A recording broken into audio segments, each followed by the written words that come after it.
Hello friends, तो आप सबने गुलिवर मूवी का पहला पार्ट जरूर देखा होगा। लेकिन क्या होता है जब लिलीपुट वाले गुलिवर को एक बार फिर इनवाइट करते हैं? तो चलिए देखते हैं उसकी अमेजिंग जर्नी को। तो मूवी शुरू होती है लिलीपुट टाउन से, जहां हम उनके प्रेजेंट किंग एडवर्ड को देखते हैं और वो आज एक इम्पोर्टेंट अनाउंसमेंट करने आया है। वो लोगों को बताता है कि गुलिवर को यहाँ से गए 40 साल हो चुके हैं और हमारी भविष्यवाणी के अनुसार आज वो हमसे मिलने दोबारा आने वाला है। वो उन्हें गुलिवर के पुराने किस्से याद दिलाता है कि कैसे उसने अपने साइज का फायदा उठाकर टाउन की बहुत सी प्रॉब्लम सॉल्व की थी और साथ ही उनके दुश्मन ब्लेफुस्को को भी अच्छा सबक सिखाया था।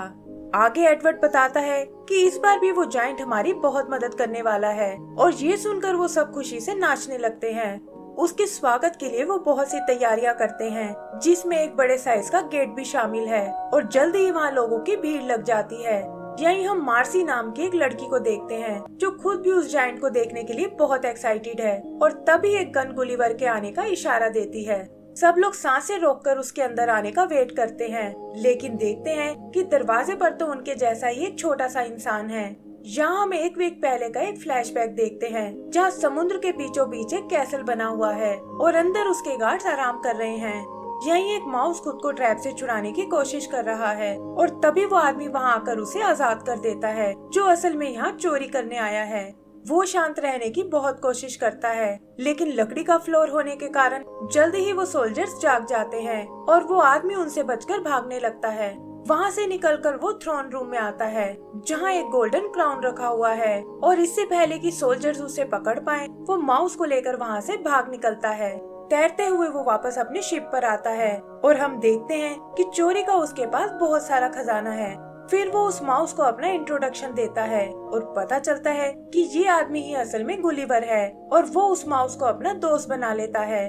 तभी उनसे मिलने एक मैसेंजर वहाँ आता है और बताता है कि तुम्हारे नाम लिलीपुट से एक मैसेज आया है और वो लोग तुमसे तुरंत मिलना चाहते हैं। गुलिवर भी अपने शिप को उसी ओर मोड़ देता है और यहाँ से हम सीधा प्रेजेंट टाइम में आ जाते हैं। किंग उसे देखकर बहुत हैरान होता है और पूछता है कि आखिर तुम कौन हो। इस पर गुलिवर कहता है कि आप ही लोगों ने तो मुझे यहाँ बुलाया है और मेरा ही नाम गुलिवर है। लेकिन किंग को उस पर बिल्कुल विश्वास नहीं होता, क्योंकि वो सब तो एक जायंट को एक्सपेक्ट कर रहे थे और पब्लिक भी ये देखकर निराश हो जाती है। गुलिवर उन्हें समझाने की बहुत कोशिश करता है, लेकिन किंग उसे एक बहरूपिया बताकर अरेस्ट कर लेता है। आगे हम उसे रॉयल कोर्ट में देखते हैं, जहाँ का जज भी वो सन की किंग है और वो गुलिवर पर आरोप लगाता है कि तुमने हमारे जायंट फ्रेंड को कहीं गायब कर दिया है और अब उसकी जगह लेने यहाँ आ पहुँचे हो। यहीं हम ब्लेफुस्को के 2 स्पाइस को देखते हैं, जो छुपकर यहाँ की खबर लेने आए थे और देखते हैं कि वो जायंट असल में एक नॉर्मल इंसान है। गुलिवर अपने लिए एक वकील की डिमांड करता है, लेकिन देखता है कि वो रोल भी एडवर्ड ने ले लिया है और वो उसे मौत की सजा देते हैं। क्राउड में बैठी मार्सी को ये बात कुछ ठीक नहीं लगती और वो एक वकील का रूप लेकर गुलिवर की मदद करने आती है, लेकिन कहती है कि हमें इस आदमी को टाउन स्क्वायर में मारना चाहिए ताकि लोग इससे एक सबक ले सकें। और किंग भी उसकी बात से एग्री हो जाता है। वो रात भर के लिए उसे जेल में डालने को बोलता है और सोल्जर्स उसके माउस को भी पकड़ लेते हैं। आगे का सीन ब्लेफुस्को कैसल का है, जहां हम उनके जनरल सीमो को देखते हैं और वो लिलीपुट पर कब्जा करने का प्लान बना रहा है। तभी उसके स्पाइस वहाँ आते हैं और बताते हैं कि उसे जायंट से डरने की कोई जरूरत नहीं है, क्योंकि वो भी उनकी तरह एक आम इंसान है। सीमो को ये सुनकर बहुत खुशी होती है और वो उन्हें किंग एडवर्ड तक एक मैसेज देने को कहता है कि लिलीपुट को उनके सामने सरेंडर करना होगा, वरना हम उन पर अटैक कर देंगे। तो दोस्तों, लिलीपुट के फ्यूचर का तो कुछ नहीं पता, लेकिन अगर आपको एनिमेशन का शौक है तो ये एडवाइस आपको जरूर हेल्प करेगी। एनिमेशन मूवीज का शौक रखने वाले उसको बिजनेस बनाकर सीखकर आगे बढ़ना चाहते हैं और मैं अपने शौक को पूरा करने के लिए बुक समरी सुन रही हूँ, जिसका नाम है क्रिएटिविटी इंक और ये अवेलेबल है कुकू एफएम ऐप पर। कुकू एफएम इंडिया का number 1 audio show summary platform है, जिस पर 4000 से भी ज्यादा ऑडियो बुक्स हैं और मैं खुद भी ये ऐप काफी टाइम से यूज कर रही हूँ। इस ऑडियो बुक को लिखने वाले हैं एडविन कैटमल, जो वॉल्ट डिज्नी को अपना आइडल मानते थे और उन्होंने ही इस बुक के थ्रू ऐसे ही एक मैनुअल को जन्म दिया है, जिसे पढ़कर आप लाइफ में आगे बढ़ सकते हैं। इस ऐप को 4.5+ की रेटिंग्स मिली हैं और ऐसी और मोटिवेटिंग स्टोरीज के लिए आप भी ये ऐप यूज कर सकते हैं। इसके लिए आप मेरा एक्सक्लूसिव कूपन कोड यूज कर सकते हैं, जिससे आपको मिलेगा 50% डिस्काउंट। और ये सिर्फ पहले 250 यूजर्स के लिए अवेलेबल है। जो ईयरली सब्सक्रिप्शन 399 की है, वो मेरे सब्सक्राइबर को सिर्फ 199 में मिलेगी। इसका लिंक मेरे डिस्क्रिप्शन बॉक्स में है, तो लिंक पर क्लिक करिए और कुकू एफएम की इंटरेस्टिंग ऑडियो बुक्स में खो जाइए। इधर एडवर्ड गुलिवर से मिलने उसकी जेल में जाता है और बताता है कि आज रात वो जेलर के रोल में है और यहाँ उसका हालचाल पूछने आया है। गुलिवर समझ जाता है कि ये एक नंबर का बेवकूफ है और बातों ही बातों में उसे कैदी का रोल करने को कहता है और बताता है कि आपकी जेल में बहुत अच्छी फैसिलिटीज हैं। एडवर्ड उसकी चालाकी नहीं पकड़ पाता और उसे बाहर निकालकर खुद अंदर चला जाता है। जेल की चाबी भी वो गुलिवर को दे देता है और कहता है कि ये एक्सपीरियंस मजेदार होने वाला है। भागते हुए गुलिवर की मुलाकात मार्सी से होती है और वो देखता है कि यही कोर्ट रूम में उसकी वकील बनकर आई थी। गुलिवर उस पर नाराज होने लगता है कि तुम तो मुझे पब्लिक के सामने मरवाना चाहती थी, लेकिन मार्सी उसे समझाती है कि किंग तुम्हें उसी दिन मारने वाला था और मैं तो तुम्हें भागने का एक मौका देना चाहती थी। गुलिवर उसकी और कोई मदद लेने से मना कर देता है, लेकिन देखता है कि कैसल से निकलने का कोई रास्ता नहीं है। तब मार्सी उसे एक सीक्रेट रास्ता दिखाती है और वो उससे होते हुए ऊपर टाउन में आ जाते हैं। उधर सोल्जर्स के समझाने पर किंग को अपनी गलती का एहसास होता है और वो उनसे जल्दी गुलिवर को पकड़ने को बोलता है, लेकिन मार्सी और गुलिवर बचते हुए टाउन से बाहर निकल जाते हैं। वहाँ मार्सी उसके आगे का प्लान पूछती है और गुलिवर बताता है कि उसे यहाँ एक खास आदमी से मिलना है। मार्सी समझ जाती है कि वो अपने दोस्त फ्रीलोक की बात कर रहा है और बताती है कि लोग तुम्हारी दोस्ती के बारे में सब जानते हैं। फिर वो दोनों फ्रीलोक के पास जाने लगते हैं और गुलिवर नोटिस करता है कि यहाँ सब कुछ बहुत बदल गया है। रात को वो एक जगह कैंप लगाते हैं और मार्सी बताती है कि आग लगाने का कोई फायदा नहीं है क्योंकि जल्दी ही यहाँ स्नोफॉल होने वाला है। गुलिवर ये सुनकर हंसने लगता है कि भला समर में स्नोफॉल कैसे हो सकती है और उसे इग्नोर करके वो सोने चला जाता है। सुबह वो देखता है कि हर तरफ स्नो फैली हुई है और तब मार्सी उसे इसका राज बताती है कि कैसे किंग टाइम को तेजी से गुजारना चाहता था और इसके लिए उसने एक मैजिकल ऑर्डर का सहारा लिया और किंग होने के नाते नेचर भी उसके अगेंस्ट नहीं जा पाया। तब से हर हफ्ते लिलीपुट में एक ऐसा दिन आता है जो कि पूरे 1 साल के बराबर होता है और इस दिन वो लोग सभी मौसम का मजा लेते हैं और इसे ईयर डे के नाम से बुलाते हैं।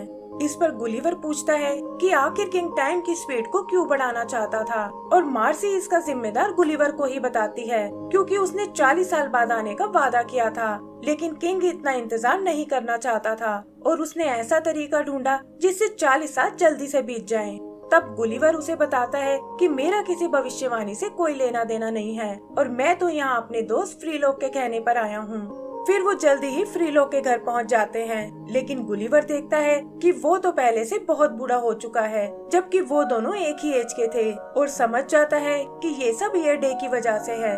फ्रीलोक भी उसे पहचाने से इनकार कर देता है और गुलिवर को ये भी पता चलता है कि मार्सी असल में उसी की बेटी है।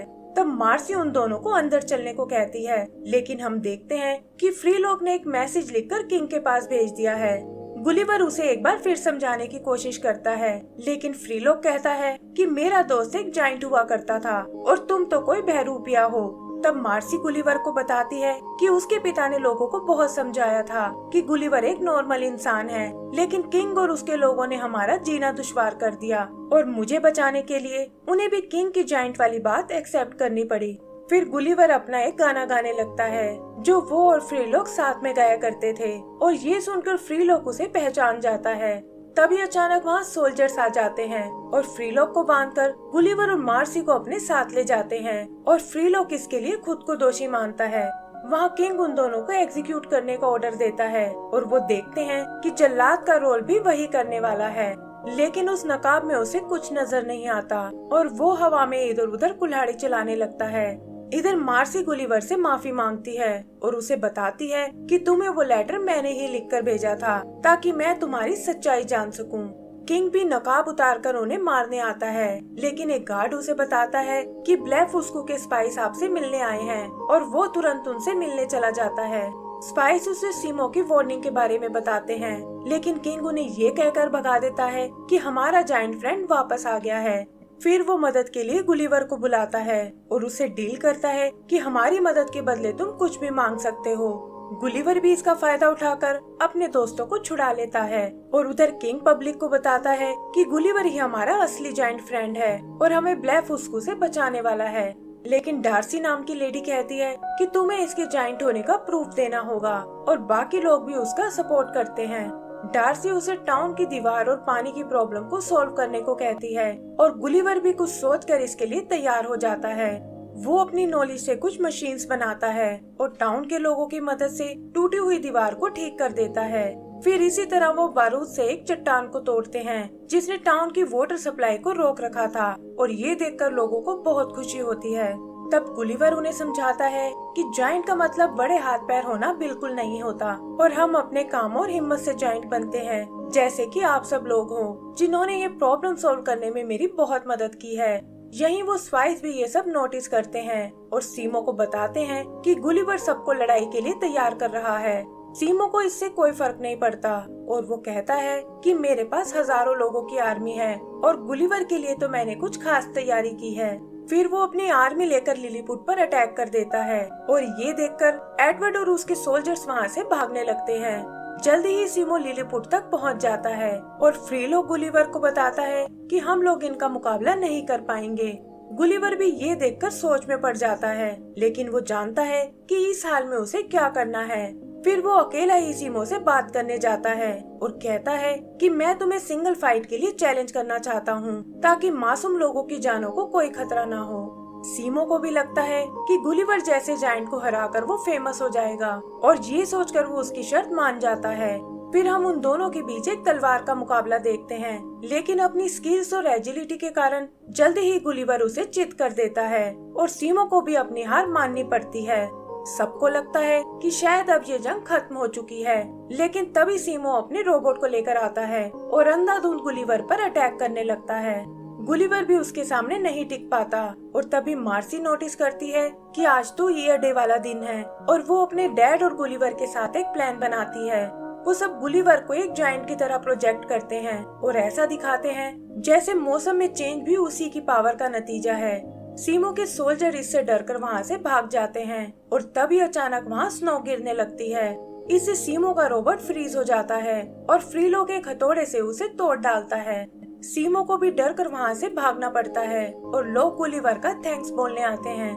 किंग एडवर्ड इस जीत का क्रेडिट लेने आता है, लेकिन लोग अब उसको समझ चुके थे और डार्सी कहती है कि अब तुम हमारे किंग नहीं बन सकते और वो ये जिम्मेदारी गुलिवर से लेने को बोलती है।